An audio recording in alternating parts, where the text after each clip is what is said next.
Hey, this is Mike. Just got done playing Alien 3, and I said I wanted to end the night on something better. This is the next game on the list in the EverDrive. And I think I actually remember this game being kind of quirky and cool. But it may be horrible. So, am I gonna... Alright, you shoot. Remember, you can just get power-ups and you get jacked. You can't shoot up. Nope. I fall. Is this an enemy? Okay, it is.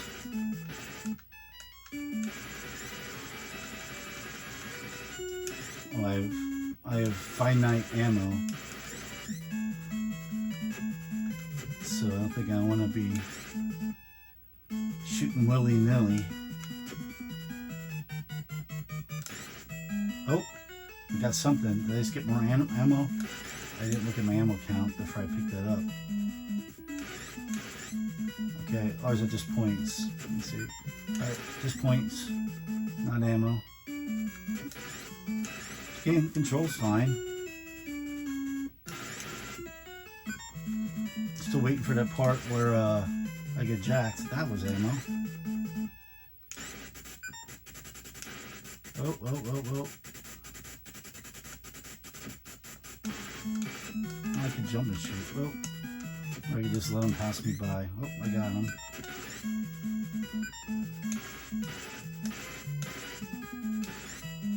Takes 3 hits for those guys.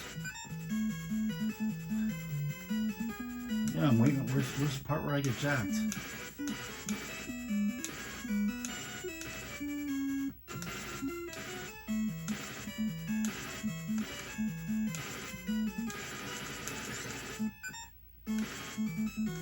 Wasting a lot of ammo. Am I thinking of another game? I'm pretty sure it's this game where you get power-ups and you get like big muscles. Oh. Oh, okay. I didn't know it was a one-hit death either. Oh, okay. I'm starting right from here. I think I'm gonna oh. I thought it was faster than that. I was gonna say conserve some ammo. And if I'm not mistaken, I'm just going. I think if you do power up, you can take a hit and get smaller then. If I'm remembering correctly at all, which I might not be.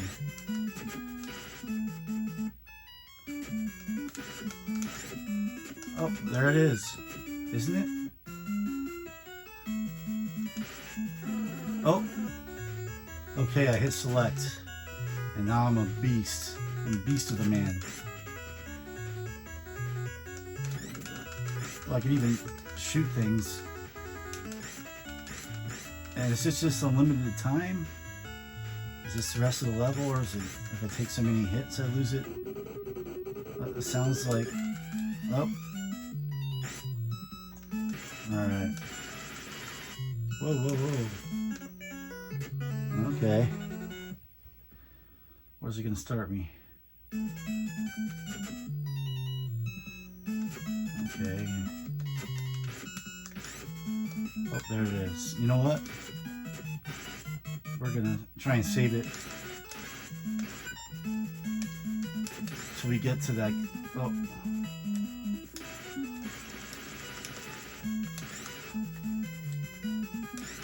Till we get to that big guy. Is he right here? Oh, whoa, whoa. They're coming at me. Alright, I think we want it now. Yep. Alright, is that the stage? Alright, you know, this game's fun. This game's fun. I actually don't remember having a gun. That's one thing I don't remember about this game. I remember getting big, being jacked up, and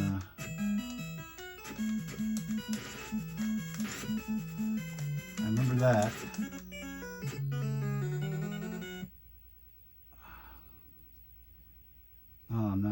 Hopefully I can continue.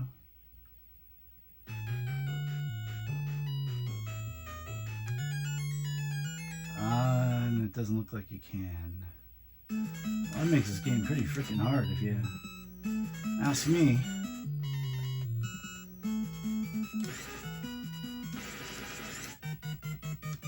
No continues. Maybe if I would have got to world 2, I was just at 1, 2.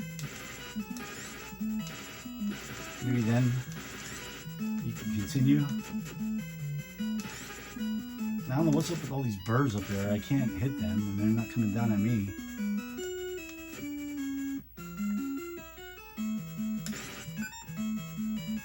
Oh, that was so stupid. And I got the king emblem too. Some part of me thinks you could level up twice if you can get jacked and even more jacked. I could be wrong about that. Oh, we got one of them. Oh, so I believe I can get a jacked here whenever I want.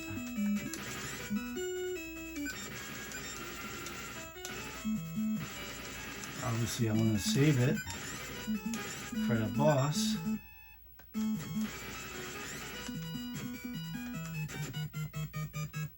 Alright, I think we're... Ooh, that was close.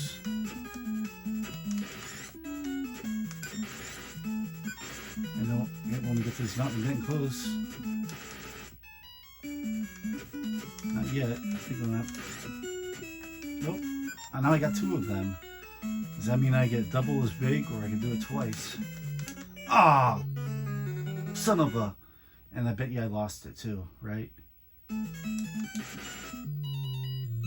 I'm betting I did. Oh, I got one back. Ooh. I wish... Oh shit, I didn't want to do that.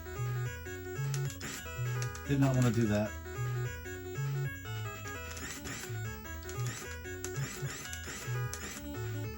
I was thinking, for some reason, maybe I had a different gun, and I hit the select button. Oh, luckily I held on to it long enough to beat the stage. Full power was 7,000 points. Well, I have 15. I need 7,000 new points. I don't know. Oh. Oh no.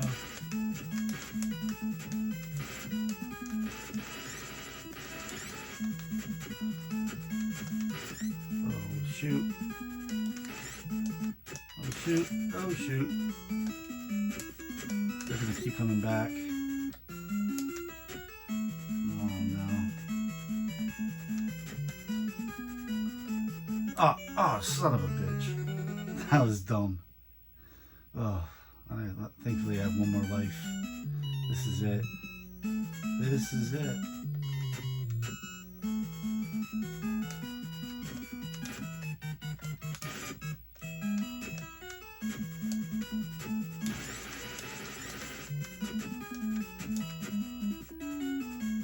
Ah. Alright, that's not how I wanted to end things. Should I go one more time? We'll go one more time. But this is a very good game. I would consider this a hidden gem because I don't hear a lot of people talk about it. I didn't have this as a kid, but I'm pretty sure I either rented it or I had a friend who had it. Because I had vague memories of playing it as a kid. Pretty vague. Maybe they're even false memories. Maybe I just remember seeing a commercial or playing it, or reading about it in a magazine, Nintendo Power. And maybe I'm just remembering, you know, in the late 90s, it's like when I first started emulating on a computer. It was like when, you know, NES ROMs emulation like first really became a thing. And maybe I just remember playing it then. Ah, I thought I could duck underneath it. So maybe it's not a childhood memory, but a late 90s memory.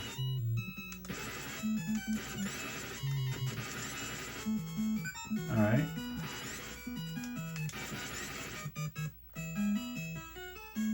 Don't go away. Alright, so I got 2 of them now. So what does, I don't know what that means.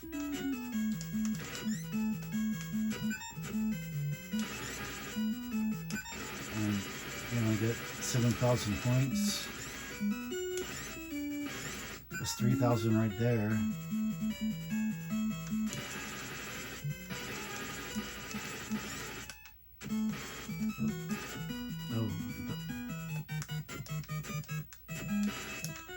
Oh, really? Oh, that was unfortunate. I think I start right there. Or just about right there. Oh, I just jumped into him. This video's not. Maybe I'll give it one more go after this if I die right away here.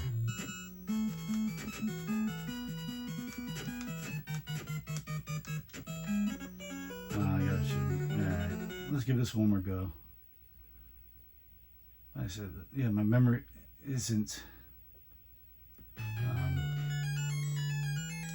perfect on if I played this game as a child. I think I did. I think I did, but it could be it said from I think around 1999.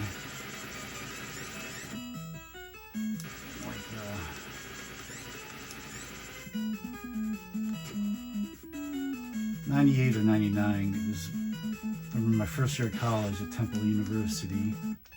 I remember finding out about emulation, and my roommate had a computer, and I remember downloading like, all the Nintendo games on it and trying some out.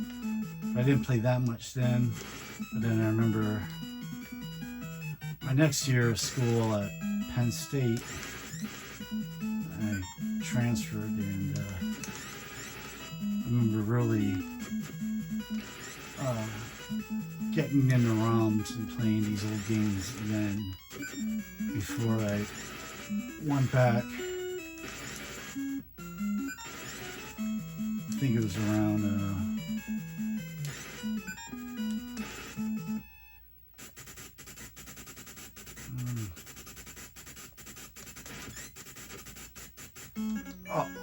how did I miss that jump?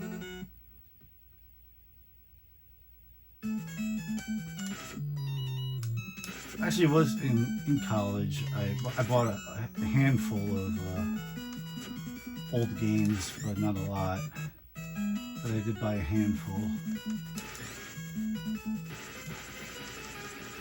There was a store called Microplay.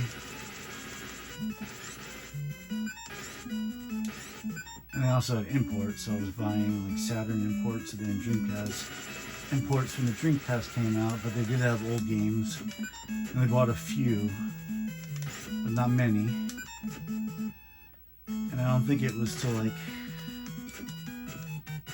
2007-ish that like I got all my old consoles from home again and brought them to my apartment and started buying things off of eBay and flea markets. Never really went garage sailing, yard sailing. Never really did that, but a lot of flea marketing. Me and my one buddy at the same time was really into retro gaming too. He was also the same one in college who also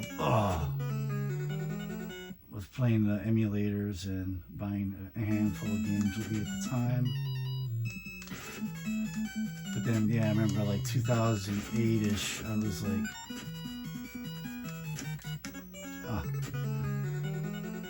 not doing so well here. I was like re-hooked, and I started buying like everything I could find at a decent price. I was making decent enough money at work and games were still pretty cheap back then that I was just... See, I don't know what that does. It's the king, the crown. Maybe we'll see. But I was buying up everything. Even games I knew nothing about, for the Genesis, I bought my first Super Nintendo. I never had a Super Nintendo as a kid. I think it was 2008 I bought a Super Nintendo, but every Genesis game, Nintendo game, Super Nintendo game I could get my hands on for a decent price, which is most of them. You know, back then there were only a handful of games that were expensive. And even the ones that we considered expensive, like expensive back then was, you know, the most expensive games were like $100. You know, like Panzer Dragoon Saga, which I've actually owned twice in my lifetime. I owned it, bought it brand new when I had my Saturn. Oh, what did I even do there? Oh, we'll play again. I bought Panzer Dragoon Saga new when I had my Saturn. Right when it came out, loved it. Never beat it, but played quite a bit into it.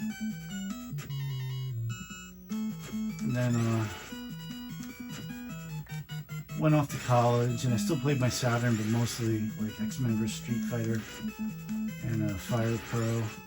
Like, I brought my Saturn to Temple with me, and I got a Nintendo 64 that fall.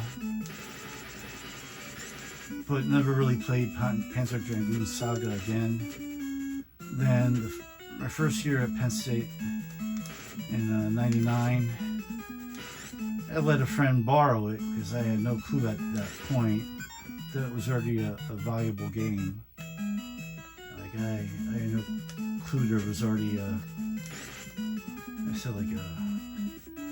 collector's market for the Saturn. And of course, I think it was like the end of the year, I let him borrow it.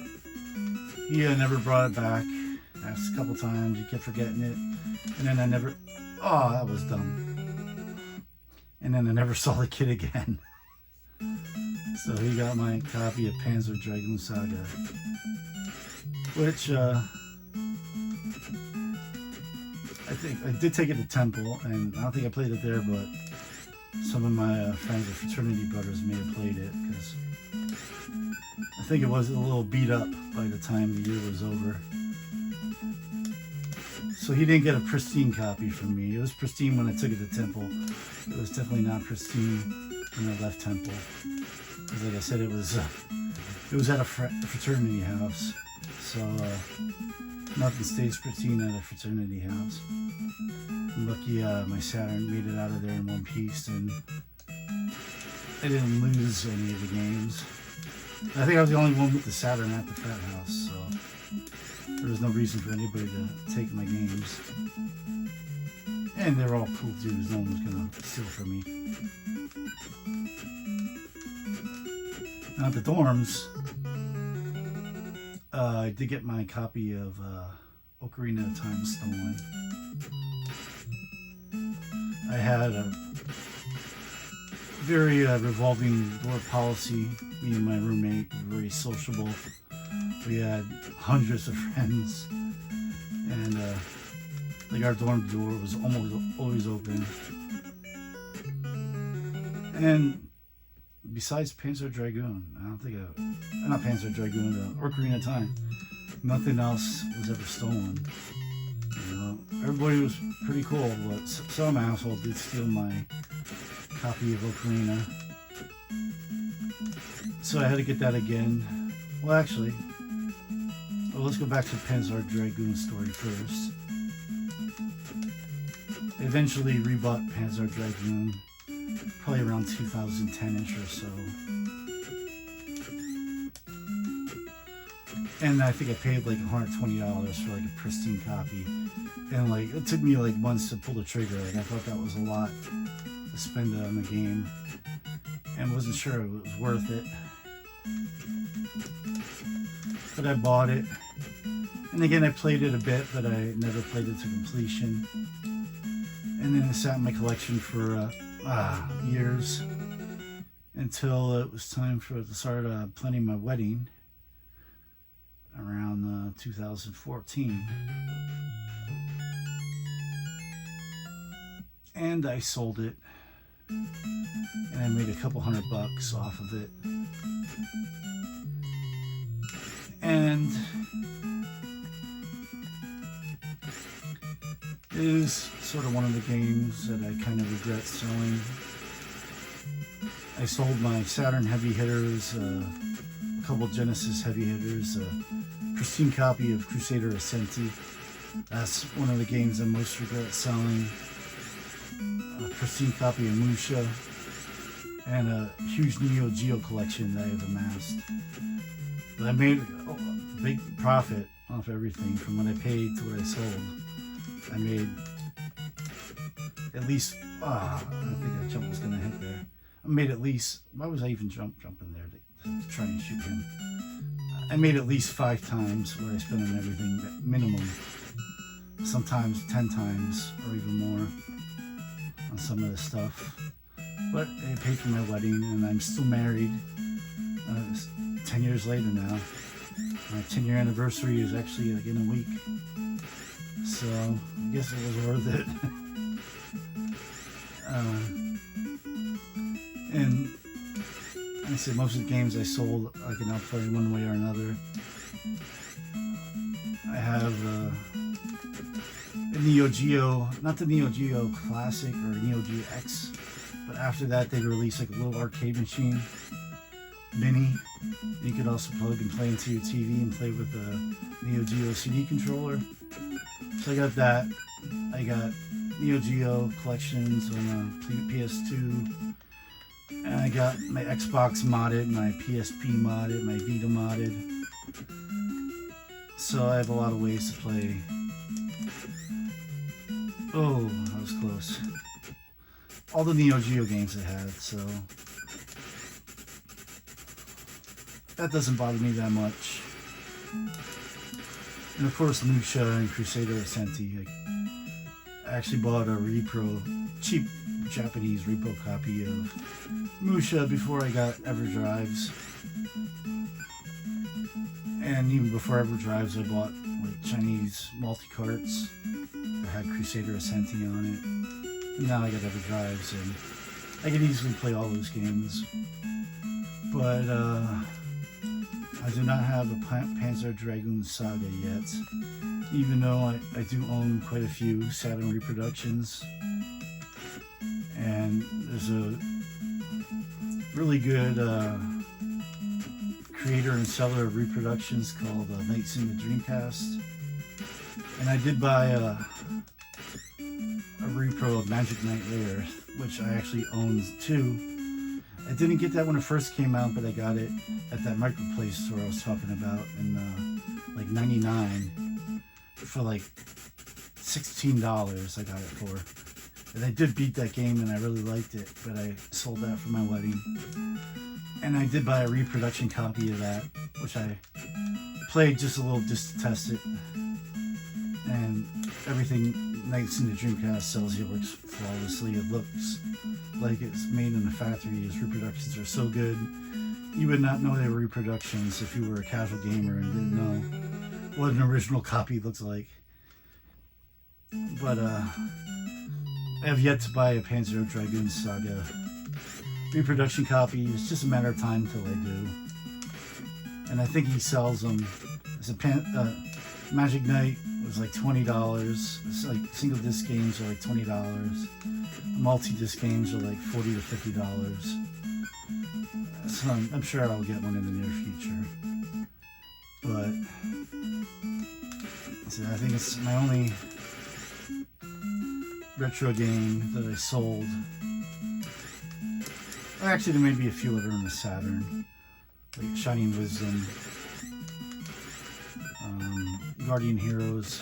Actually, I think I have Guardian Heroes on Xbox downloaded.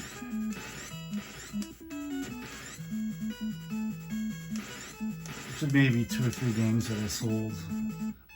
I know Shining Wisdom and Panzer Dragoon Saga that I don't have access to play right now. But every other game I've sold, I have... Oh, I didn't kill him yet. Every other game I sold, I have access to play, so... I miss owning the Neo Geo physically. I had a CD, an AES, and I had MVS to AES converter. And I had a lot of games. I had pretty much everything that you can want, either on AES, the more expensive ones on MVS, and in the Neo Geo CD, the more expensive ones I had burned. So I have a vast collection. I still have my Neo Geo Pocket Color that I did not sell, but my thumbstick is broken, so I have to look to somebody. I wanted to get a backlight put in anyway. I was talking to somebody about that, so I'm sure if he could do that, he could replace the thumbstick.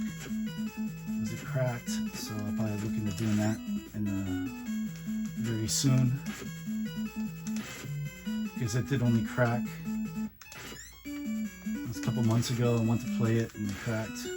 I put myself in a bad situation there.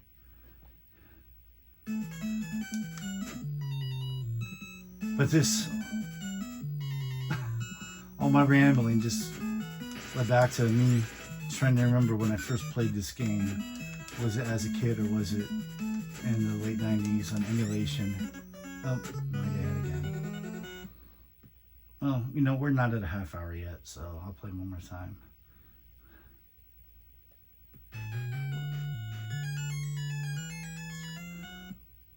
But I'm pretty sure I did rent this or played at a friend's house as a kid, but I'm not certain. But I'm certain at the very least I played it in the late 90s on emulator on PC. And then I did not play it again until I started collecting Nintendo games again. I'm pretty sure this was a flea market buy. And I'm pretty sure I probably paid $5 for it max. And I know I played it a couple of years ago. I didn't remember much about it. Oh, that was bad. That was my fault. And here, this is probably the really first real playthrough I probably ever really played of this game. And wish I would have done it sooner. This is a good game. This game's going to take practice and memorization to get good at. Well, I don't know where to go there. And it also doesn't help that I'm talking while I'm playing. That was just dumb.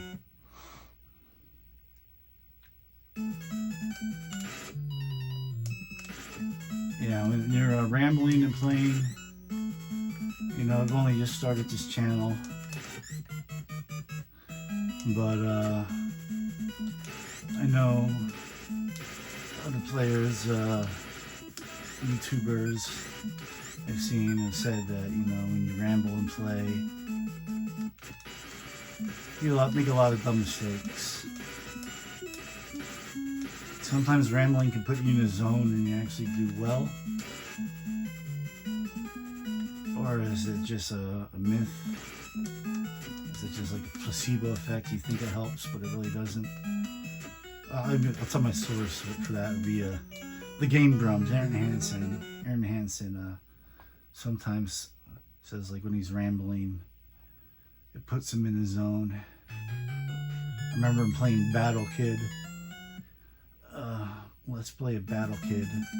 And he was trying to defeat a boss. And he was making rambling, made up stories, and seemed to be doing better than when he was just quietly focusing. And just Dan was talking. I don't think I don't think it really helps. I think it's just a placebo effect thing. And I don't think he ever beat that boss, if I'm not mistaken. I think he gave up.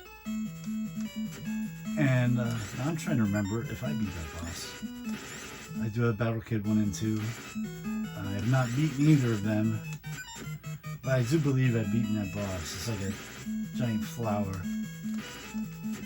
I think it might be the first boss, the first stage, or the second maybe.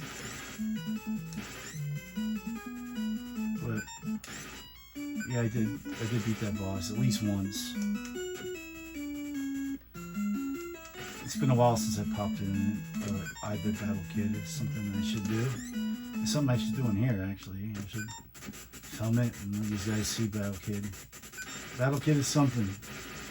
Battle Kid is probably the best NES Let's Play game that exists. I remember when it first came out. I don't know if you guys old enough to remember Screw Attack. Screw Attack was one of the first big retro gaming channels. It wasn't even like pre-YouTube. Like you went on their webpage to watch the videos, and Angry Video Game Nerd was on the Screw Attack web pages. That's where I discovered the Angry Video Game Nerd. And Nathan Barnett, aka Keith Apicary, Talking Classics, Rental Floss. Like Screw Attack was like the original haven for retro gaming. They even had conventions. They were like the first retro conventions. And sadly, the channel kind of fell apart.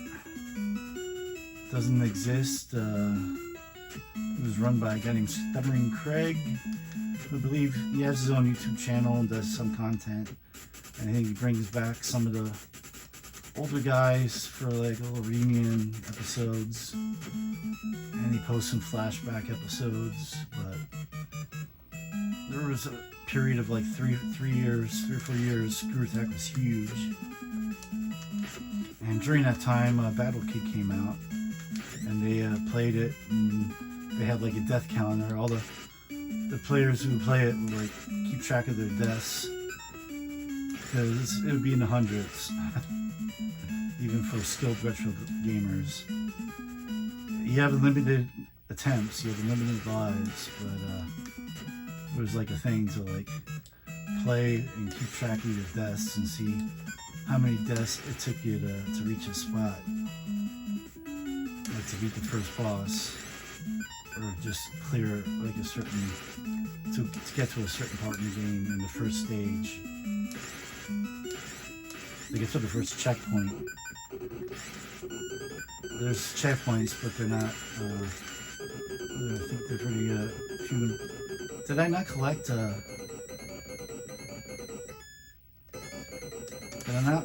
did not collect, how did I not collect a big guy thing? It's this thing, I'm talking and playing and not really focusing. I'm kind of just in autopilot mode of the game. Now I got one.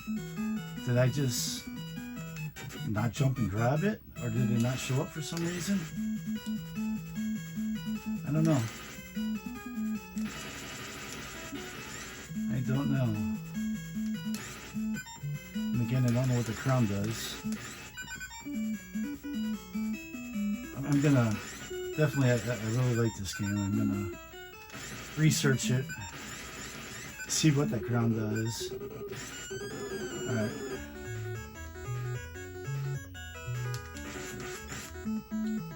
And I am gonna continue to play this game. Maybe not tomorrow, maybe not this week, but this is gonna stay. Oh, I would say save my pile, but I'm actually playing this in the EverDrive. I do it the physical copy. What I'm gonna do is grab it and put it physically put it by my NES so it's on my mind. And so I will not just say I'm gonna play it and forget about it. I'm gonna play this and I'm gonna play it again and on stream here and film it. And hopefully get a lot further than I am gonna get today, which maybe I'll clear this if I kind of stop talking. Kind of stop talking so much and focus.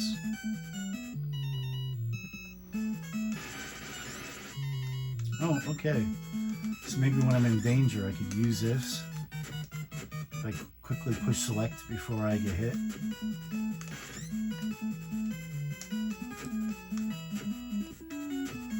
Anyway, why did I start talking about Screw Attack again? Now I don't even know where that ramble started, but Screw Attack was awesome. I'm guessing there's probably somewhere where all the old stuff is archived. Probably someone who has it on YouTube or on a website somewhere. And if they don't, they should. Have a quick jump. Alright. Quick jump. I think I'm just poking around too much. How did the second one drop before the first one? I don't know. I think it's the furthest I've been. Yeah, Screw Attack was awesome. I don't know why I started talking about. Oh, that's people and their. I'm gonna use this here because I don't think I was gonna be able to jump there and land without. If I could just plow through the stage here, maybe get to the end of it before I turn small again. I don't know if I'm supposed to be punching these guys, if that makes a difference. Oh, really? No. I'm sure I had to have at least reached the checkpoint. But I was saying about talking and playing and being quiet and playing, and Aaron Hansen claimed, at least in Battle Kid, that there's a 1-up. I really want that. Claimed that it helped him, but I don't think it really did. And then another YouTuber, I mentioned the Nerd. Anybody who knows the Nerd probably knows Mike Matei, and he does a lot of live streams. He used to do them on YouTube. He does them on Twitch now, but posts them on YouTube. I've never done anything with Twitch or watched Twitch. I still just watch his content on YouTube.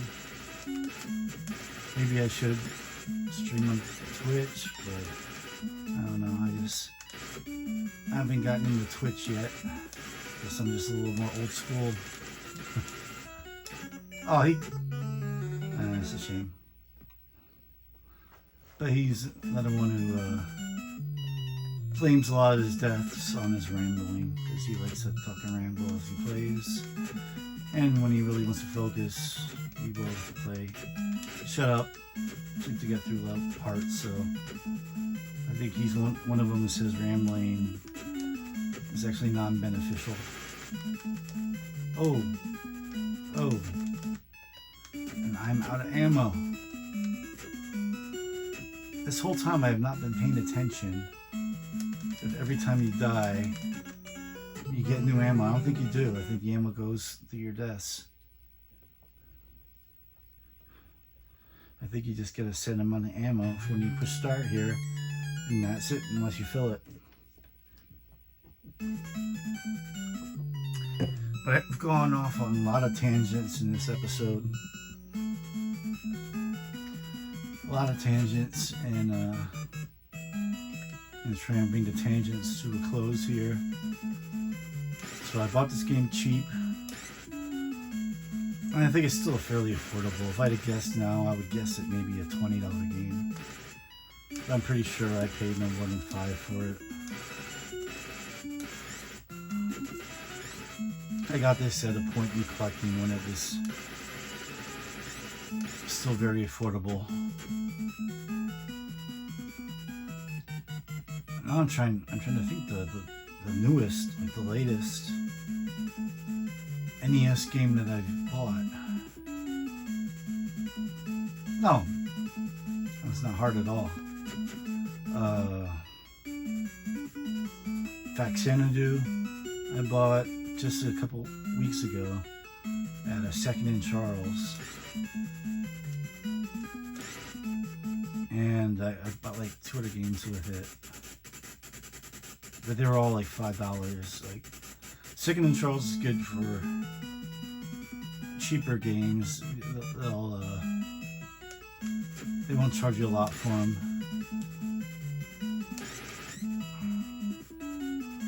They'll actually have like a lot of the cheaper games below eBay prices. So every once in a while, someone will trade in a bunch of games. And if you're there at the right moment, you pick up a couple good games for $5 to $10. But they're pricier stuff. They know what they got, and they usually price it right around eBay. Sometimes lower, sometimes a little higher, depending on, I guess, who's working and pricing the games. Or I'm guessing they probably now have a program where they use price charting. I don't know. But yeah, I regularly do pick up cheap games. I'm trying to think of the last game that I actually paid a decent amount for. And it probably was a Second in Charles, because there isn't many. There is Retro Shop did just open just recently near me. It's kind of a catch-all shop. Specializes mostly in Pokemon cards, but also has video games and sports cards. And there is a couple pawn shops that specialize in retro video games, but and there's a place in Quakertown. It used to be in a farmer's market. They moved out of the farmer's market into their own building, and I have not been there since they moved.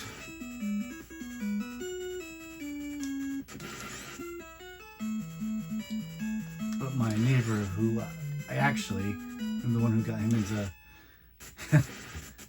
retro gaming again after he got recently divorced, because he had a lot of free time in his hands, and I got him into retro gaming, and he's gone kind of nuts with it because it is addicting.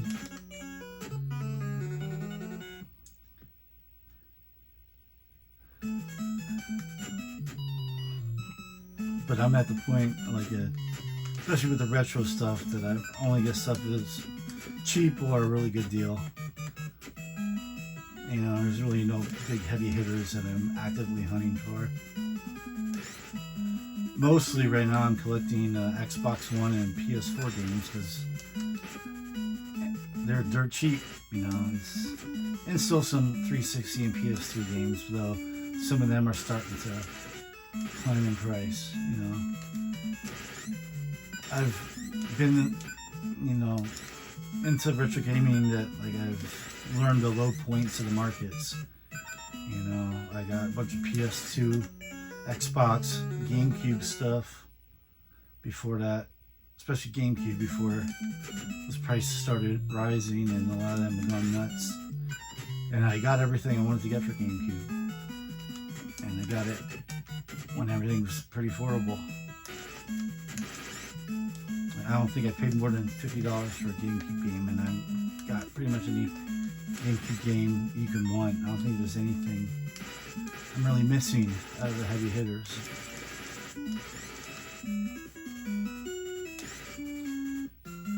And same for original Xbox. Most of them. There's maybe 2 or 3 heavy hitters they don't have. PlayStation 2, there's a few heavy hitters they don't have because there's a lot more heavy hitters on that. Like Rule of Rose, Wish I Would Have Gotten, and there's another like Asian one, Blood Will Tell, I Wish I Would Have Gotten. And right now they're kind of priced ridiculously that I doubt I'm ever going to own them unless I do find them in a flea market or somebody screws up at a pawn shop or retro shop. Which I'm not above taking a steal at a flea market or retro shop because I know they're making a profit, You know, they're selling for more than they paid for. So even if I'm getting a steal, if they really don't know what they have, you know, I really not going to feel bad getting a game out of steal, because I know that they're still selling more than they paid for.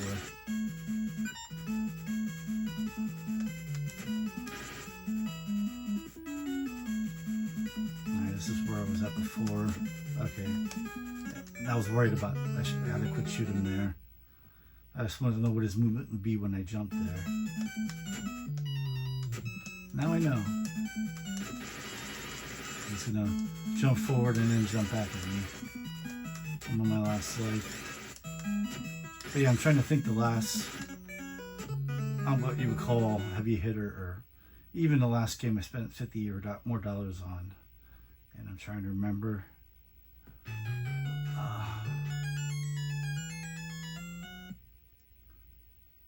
And I think it might be Felix the Cat. I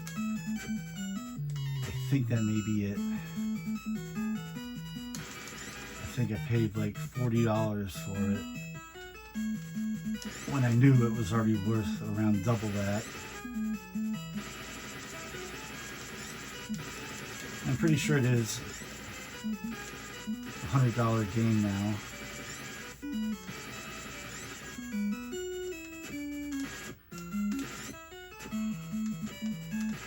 So I paid what I thought was a fair price. I said it was around $40.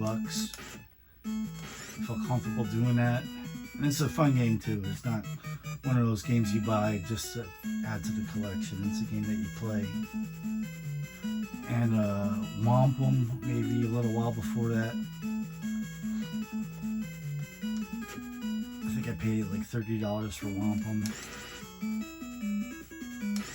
I'm guessing now that's probably maybe a $60 game. I don't think it's that high.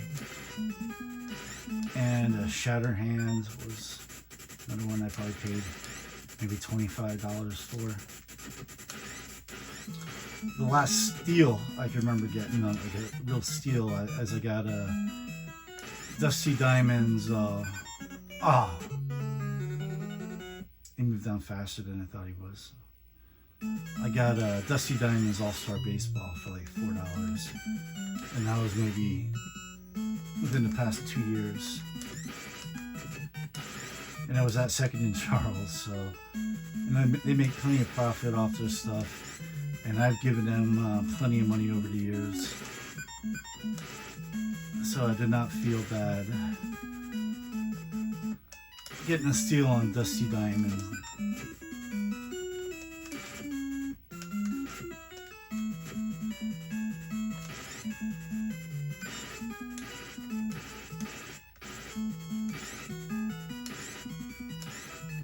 But yeah, I can't remember like last time I paid, say, $60 for a game that wasn't a brand new retail game. And I only do that once in a while. Like I just bought the new Fatal Fury for PS4. And that was the first time I paid full price in a while for a game. Like, first time I bought a game like on launch. Usually I don't. There's a few modern games. Oh, and the Capcom Fighting Collection 2 I bought on launch also. So it's actually two fairly recent PS4 games. But I think Capcom, was only $40 maybe. I don't think it was a full price game. But Fatal Fury was, but I didn't mind paying full price because I wanted to play it. Big Fatal Fury fan. I have pretty much all of them on something or other. Well, I have Fatal Fury collections on PS2. I have, I think, pretty much all of them, except for the Dreamcast one, which I have in Dreamcast. Which I think there is like a 3D one on PS2 that I don't have.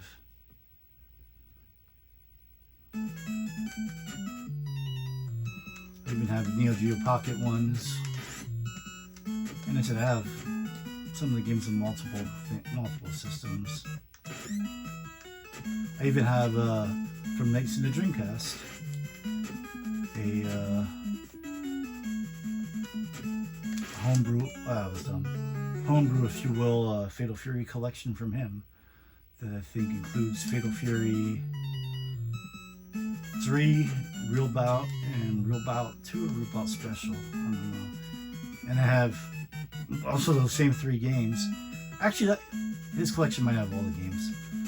I know on the Saturn I have the import versions of Fatal Fury 3 and the Real Bout collection, which I think is Real Bout and Real Bout Special. I don't think it's Real Bout and Real Bout 2. So I own Fatal Furies on multiple systems and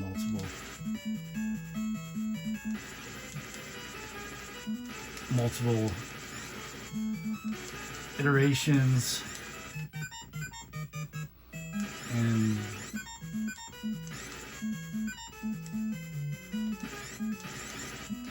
I think Fatal Fury, the new one on PS4, is probably the first Fatal Fury game that I've actually bought new. I didn't buy the others when I was young.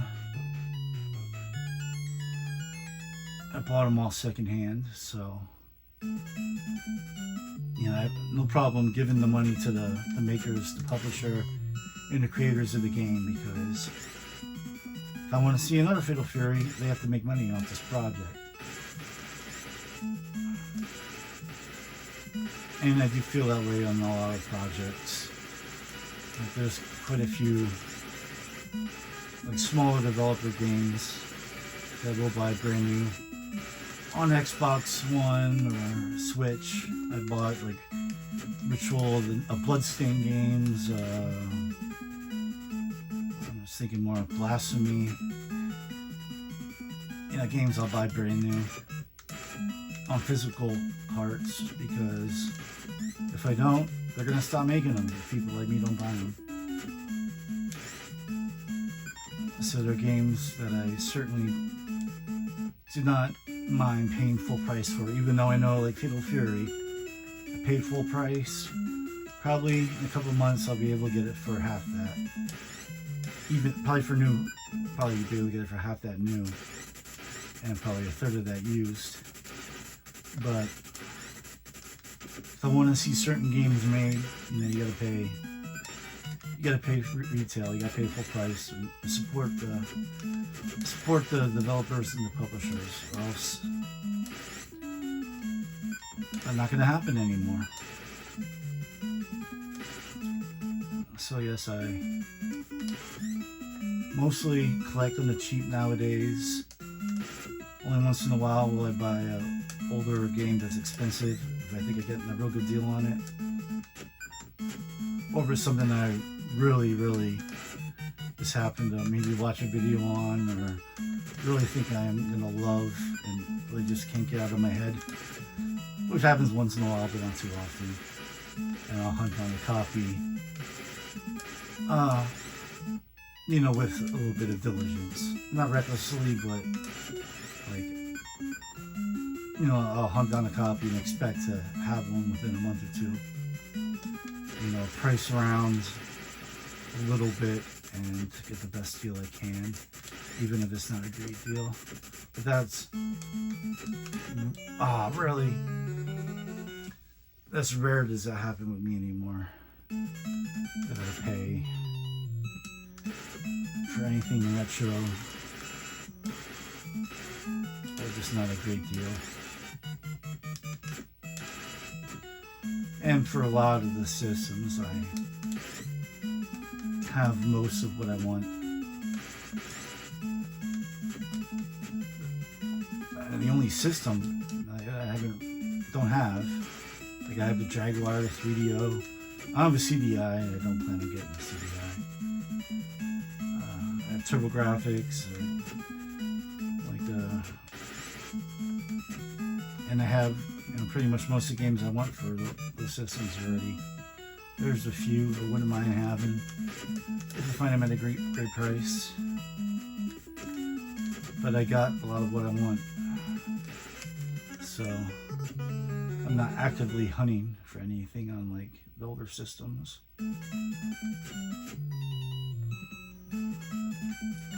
Like the last, I know I got I think on the last all the games I paid like even like $30 for, as I got Donpachi for the Saturn, or Dodonpachi.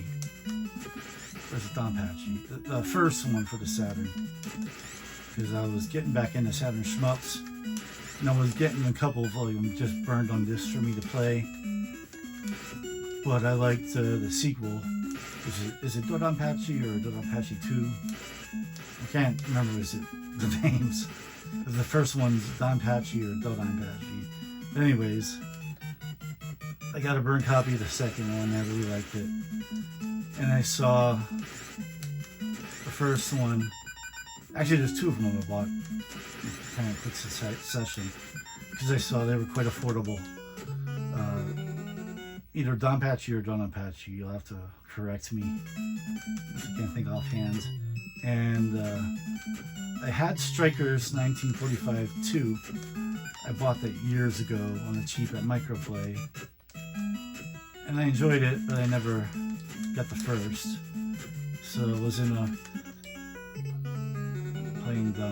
I was in a Saturn shmup phase a couple months ago, and I said I have someone burning a lot of the games for me, the high price games that, you know, maybe I'll add to my collection legitly one day, but for now I'm happy just having a way to play them. But I was looking up these games and the prices, and I saw that Donpachi or Dodonpachi, whatever the first Dodonpachi game is for Saturn, I saw it was pretty affordable. It was like $30, or it might have been $39, and it was brand new, unopened. And I was like, I think it might have been $40 max. I was like, $40 for a brand new Japanese Sega Saturn game. That's awesome. That I really want to play. You know, pull the trigger, do it. And I did. And it's a great game. And I'm happy I did it. And around the same time, I also looking up Strikers 1945 1. And I saw it's a very affordable game. And I got a used copy from Japan for that, which I think was $20-some. And like, you know, I could just have a burn copy, or I could have a legit copy for $20-some, which is a third the price of a new retail game. I'm like, you know, I'll buy it. And well, on the cheap then, I was, you know, completely getting into the Saturn again a little bit, especially the Japanese Saturn, Japanese games. So I got like a couple of real cheap Japanese games. I got a real cheap copy of Fighters Mega Mix that I never had. Real cheap copy of there's another fighting game.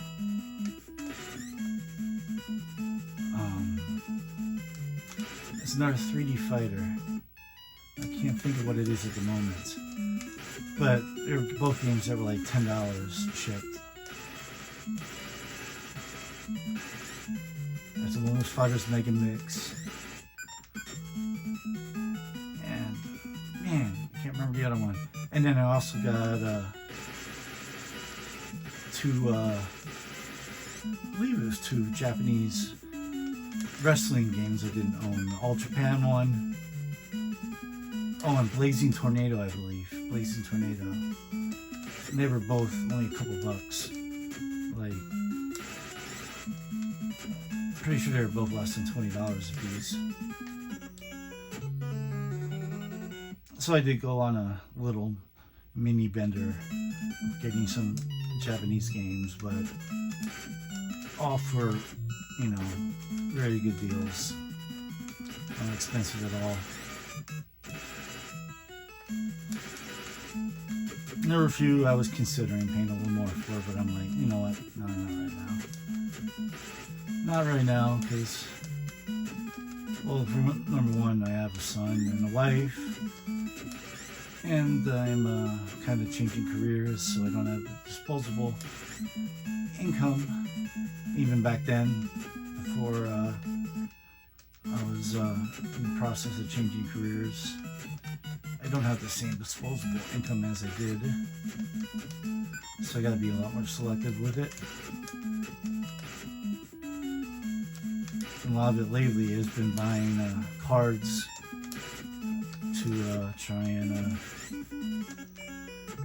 grow this channel.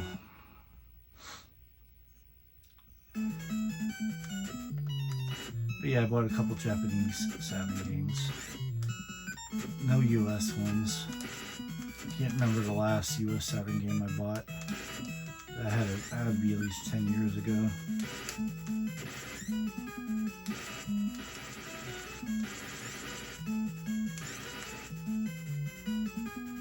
This video is getting long now, and I am going to stop rambling soon. I was all talking about buying retro games, and I was talking about the NES. But yeah, regularly, I'll say every, let's just do it. Every couple months, I'll find a couple of like $5 NES games that I don't have at like Second and Charles or a flea market, and I'll pick them up just to add to the collection and to play. Some of them are quite good, cheap $5 games. Like I got recently Gyrus Tech Xanadu, which is a decent game. Trying to remember offhand the other ones I got. I really can't remember offhand. I have so many games, and I pop them in just to test that they work. I clean them before I pop them in, open them up, give them a little Q-tip and rubbing alcohol, and then pop them in just to make sure they work. But I didn't put in any time into any of them that I've gotten recently. But that's one of the reasons I started this channel, is to give me a reason to put some time into games that I've always wanted to put time into and just didn't. And it may be only a handful of people that ever watch this, but you know what? This gave me a reason to play this game and kind of rediscover it and see that it's cool. And I'm sucking right now because I'm chatting and playing, but I will play this again off camera, and hopefully I'm more awake. I'm getting way past my bedtime, and I'm also hungry and sweaty. It's like I have the AC in this room off so it doesn't make noise while I'm recording.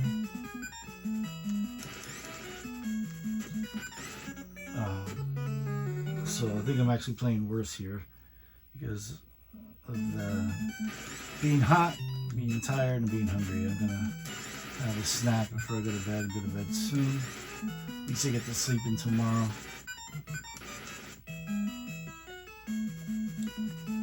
But yeah, I'm glad I randomly picked this game. I'm glad that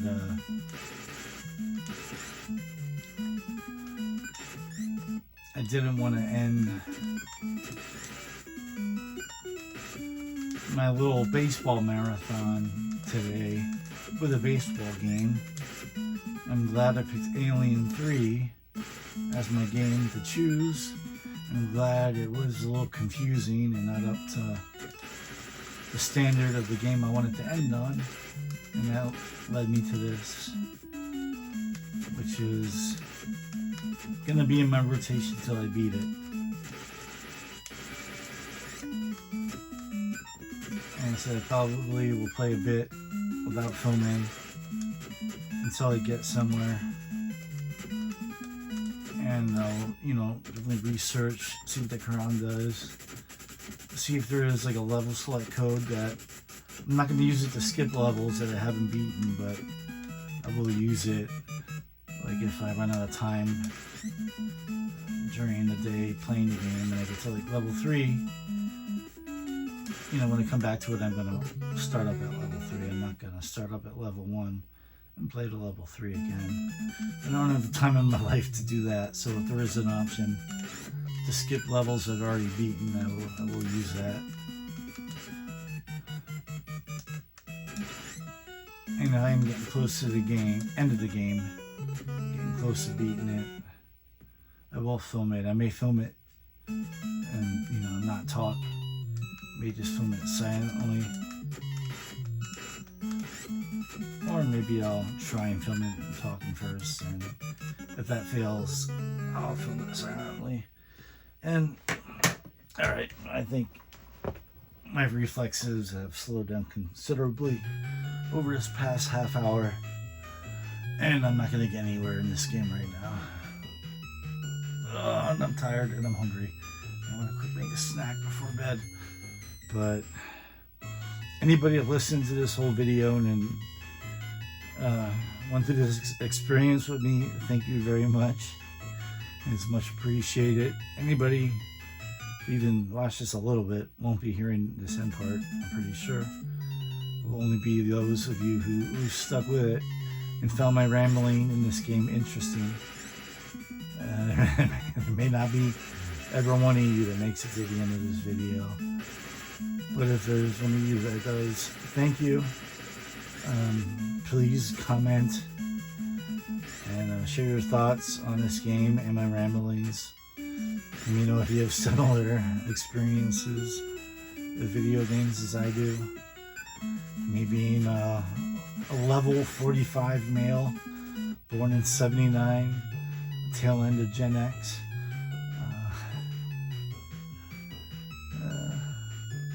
Yeah, just, you know, let me know what you think if any of you made it this far. And if you did also, I'd appreciate a like and subscribe. That's not too much to ask. And I hope to see you again. Alright, this is Manic Mike signing out. Oh, look at this. We're getting a quick glimpse at a different stage in the demo mode. But I don't want to be spoiled, so I'm going to turn this off now.